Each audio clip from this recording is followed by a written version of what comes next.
do orçamento que antigamente você tinha uma margem de manobra para fazer, João, aumentar o teto de gastos, né?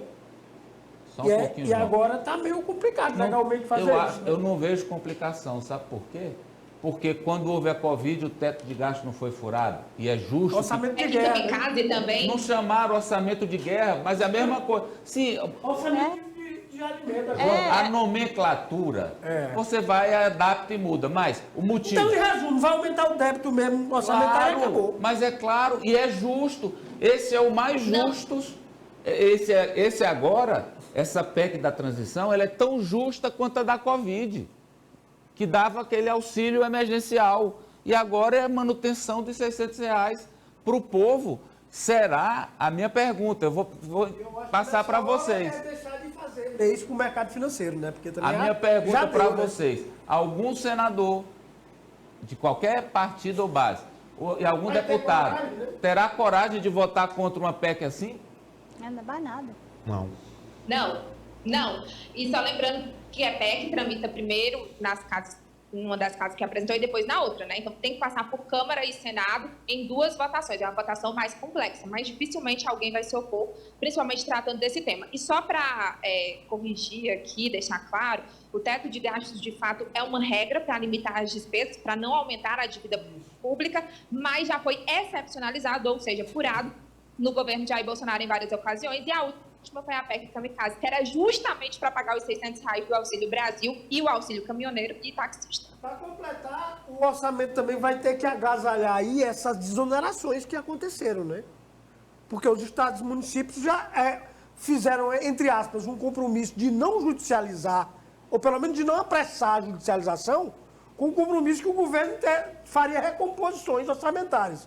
O que, pelo visto, vai ficar meio complicado. Ou então vão se voltar ao preço comum, o preço que vinha sendo praticado pela Petrobras. Essa questão do ICMS, eu acho que vai para o Supremo e cai, acho.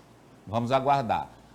Porque é inconstitucional, Olha, é flagrantemente... Mas no orçamento vai ter que botar isso, Mas espera aí, João. É porque é inconstitucional. Mas vai ter que botar no orçamento. Não, mas é dos estados. Faz parte da receita. Mas é receita dos estados. Não, Amadeu, tem a União também, a União abriu em torno de metade dessa exoneração da União. Mas é bom que vai ganhar, a União vai ganhar. Ô Ranieri, só um pouquinho para finalizar. Com isso, aprovando-se essa PEC da transição, não mexe na emenda da chamada de relator ou orçamento secreto?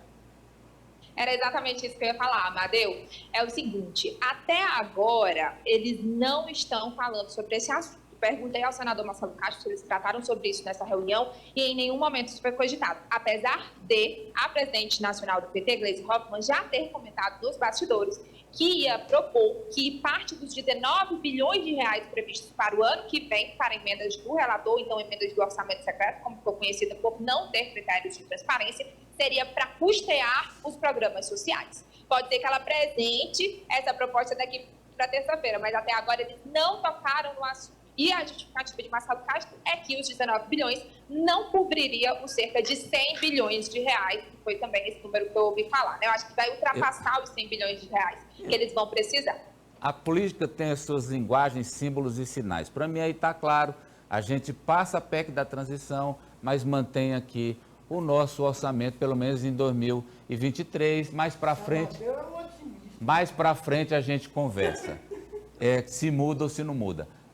Só para fechar, eu queria uma avaliação de vocês, quem quiser se manifestar, sobre assim, a força que o Piauí mostra nesse momento.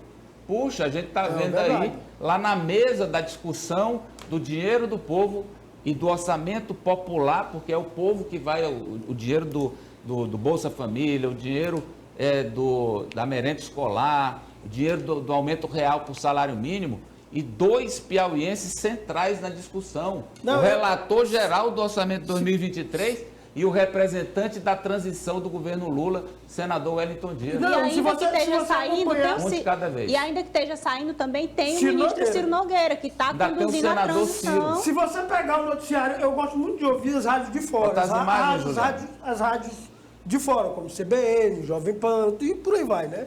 Da esquerda, direita, todo lado, de centro. Então, o que é que acontece? Praticamente, o deputado federal, o senador Marcelo Castro, que eu tenho me chamado de deputado federal, o senador Marcelo Castro, o senador Wellington Dias e o Ciro Nogueira estão levando metade desses programas. O que vamos ser justos, a gente é muito crítico com a classe política, mas eu vou dizer você com uma bancada de 10 parlamentares, federais, né? Porque senador é fixo o número, é por representação, não é por população.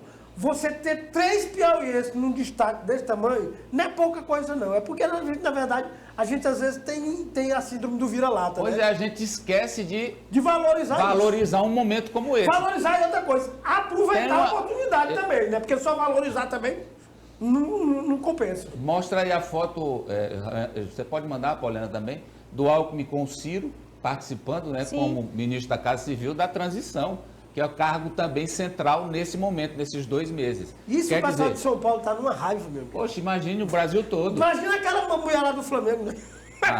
Então tem lá. Inclusive, Amadeu, o Alckmin estava reunido até agora há pouco na liderança do PT aqui, ele saiu, antes de eu entrar ao vivo, pouco tempo antes, aqui pelo subsolo do Senado, exatamente em direção ao Palácio do Planalto, que fica aqui do lado, para essa reunião com o Ciro Nogueira. E só para fechar mesmo esse assunto, pelo que nós vimos até agora, o Wellington Dias, 99% ministro.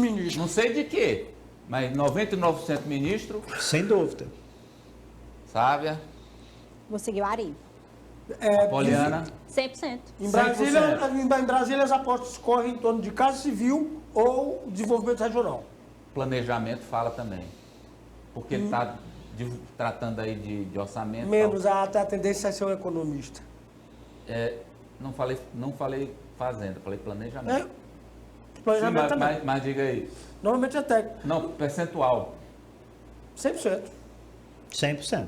Opa, você mudou? Não, eu tinha dito sem dúvida. 100%. É porque você não conhece. Até hoje ninguém